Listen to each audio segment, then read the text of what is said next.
En büyük o saraylarda keçirilən o 1000 nəfərlik tədbirlərdən bu daha gözəldir. Çünki burada huzur var, burada Fəxrəddin Salimin işığı var. Burada Fəxrəddin müəllimin o ürfanının işığına yerləşmişik. Mən çox şükür edirəm ki, İncəsənət Universitetinə gələndə müəllimin sinifinə düşdüm. Əvvəlcədən düz tanıyırdım, onu belə izləyirdim.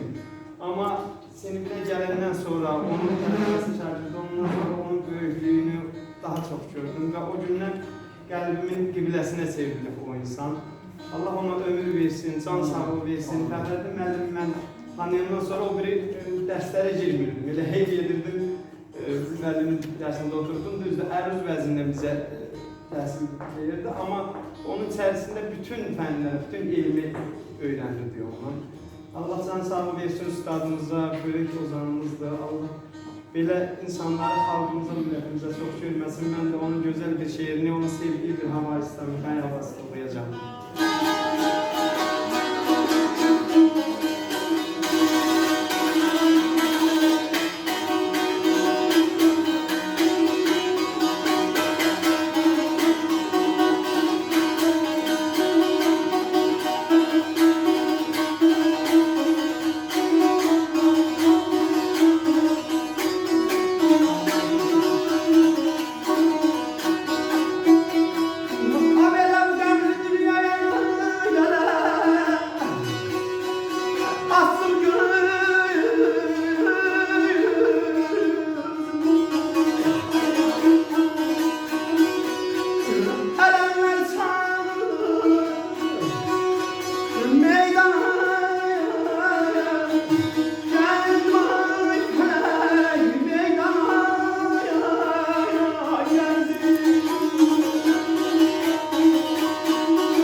Bu qəribli dünyaya astım gözümü,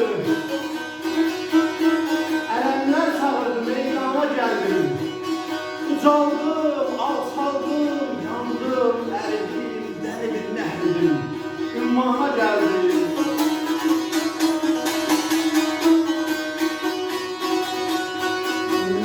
Belə bir gün səsim gəldi, Türkmen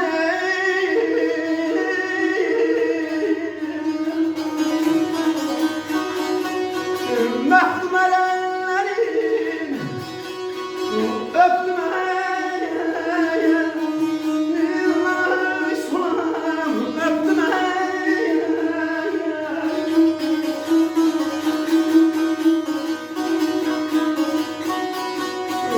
uçdum ahirətə Şirvan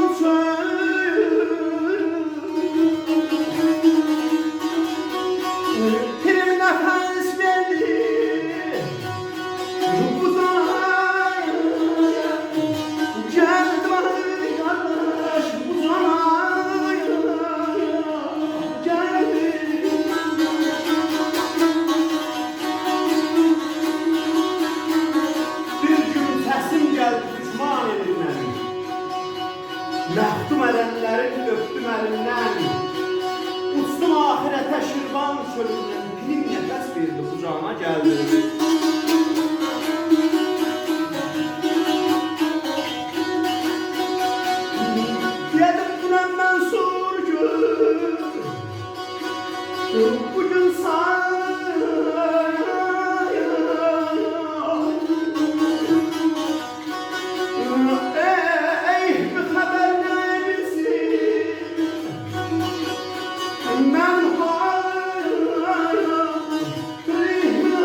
ben Tanrı'dan kopup insana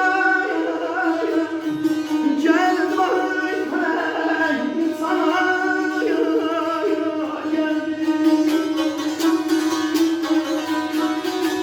Günemden sürücür bucun salimi, ne bilsin benim halimi. Elimin cahiliyen hikmete bak, elimin cahiliyen eşkin alimi. Ben Tanrı'dan kopup insana geldim, ben Tanrı'dan kopup insana geldim. İnsanlığı Tanrı mekanına uzanan Salim Efendimiz'e eşk olsun, eşk olsun.